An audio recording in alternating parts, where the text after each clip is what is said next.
This was also a crucial year in public policy. As you know, school meal programs and SNA have been in the news a lot lately.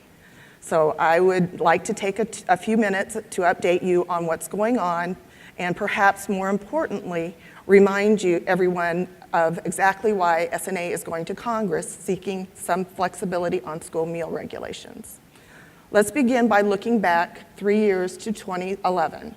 As you remember, SNA's March 2011 comments on the proposed meal pattern raised many of the issues that we are currently seeing, like increased cost, increased waste, and decreased participation. At that time, we recommended that the new proposed regulations be pilot tested before rolling them out across the country, just as USDA did with the community eligibility. When the new regulations took effect in July 2012, our members raised concerns as participation started to fall and kids and parents complained. And at the 2013 PP&L committee meeting, the committee members shared in their regional reports that members were still facing the same challenges and were looking for further relief to decrease participation and increased costs.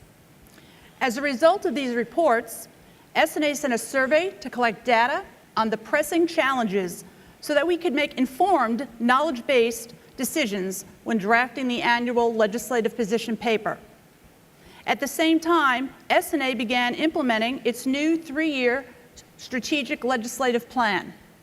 We met with congressional members and staff regarding the implementation of the Healthy Hunger-Free Kids Act and the next Child Nutrition Reauthorization.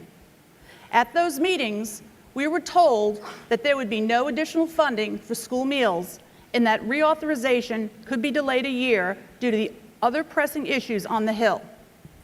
So when the PPL committee met to draft the policy paper, they knew that legislation that could provide relief would potentially not be passed and signed into law until 2016.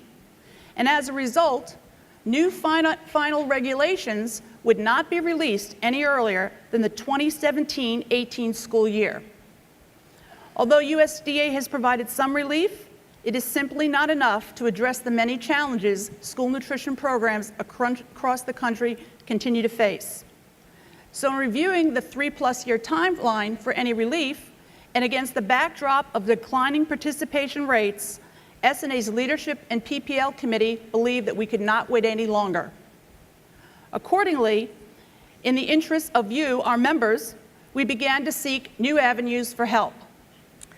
The PPL committee recommended that the board that SNA seek congressional relief. As such, SNA worked with Congress to have our concerns addressed as part of the 2015 Agriculture Appropriations Bill, which was making its way through Congress. The SNA board approved 4 key areas for SNA to pursue. These are, first, maintain the 2012 requirement that 50% of the grains served be whole grain rich, instead of pushing forward new mandates to 100%. Second, maintain Target 1 sodium levels and suspend further reductions until scientific research supports them. Third, to avoid food waste, offer but do not require students to take a fruit or a vegetable.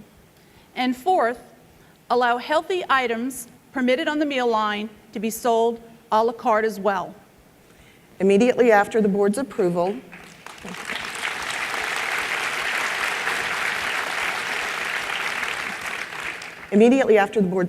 SNA staff and our legislative council began meeting congressional representatives and their staffs, sharing the many challenges school nutrition programs face and the relief that we were seeking.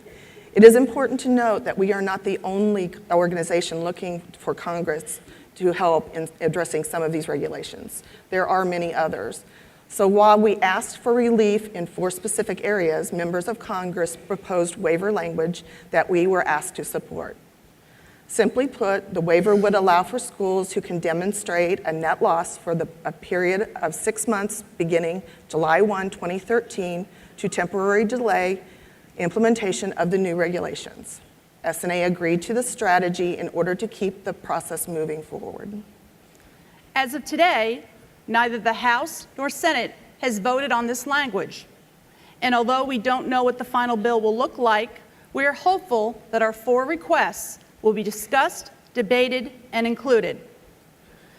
Now, I know that you're all aware of the media firestorm that has erupted. There have been false claims that SNA doesn't care about kids, that we are gutting the programs, and that we are doing this for industry. Let me tell you, as a parent and a 21-year SNA staff member dedicated to your core purpose of well-nourished students prepared for success, these accusations have been hurtful and offensive. As the staff leader of this organization, I understand these attacks come with the job. But all of you toiling day in and day out, doing your best to ensure students have the nourishment they need to be successful on a very limited budget, you should be given the respect and deference that you so rightly deserve.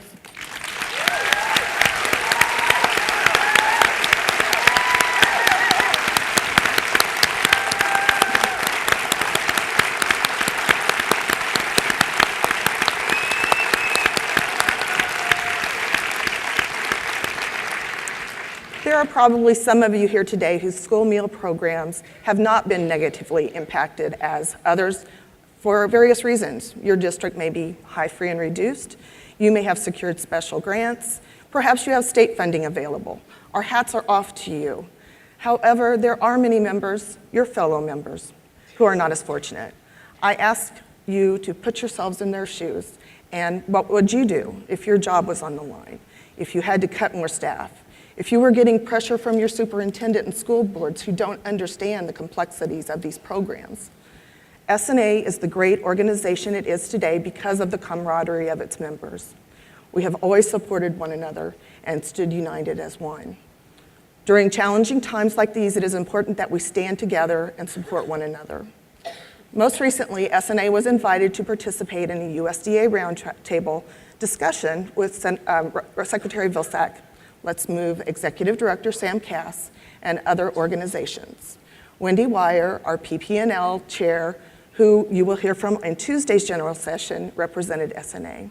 It was a very positive discussion on the need to find practical solutions to support school meal programs as they struggle to meet the new federal standards. In the end, we all had the same objective: to ensure students have nutritious school breakfasts and lunches they need to be successful in the classroom. That's been our mission for nearly 70 years, and it will be our mission every day forward. Leah, we couldn't have done this hard work without the commitment of you and the board of directors. You all give so much time, energy, and heart to our organization, our mission. Thank you. So please join with me giving them a round of applause.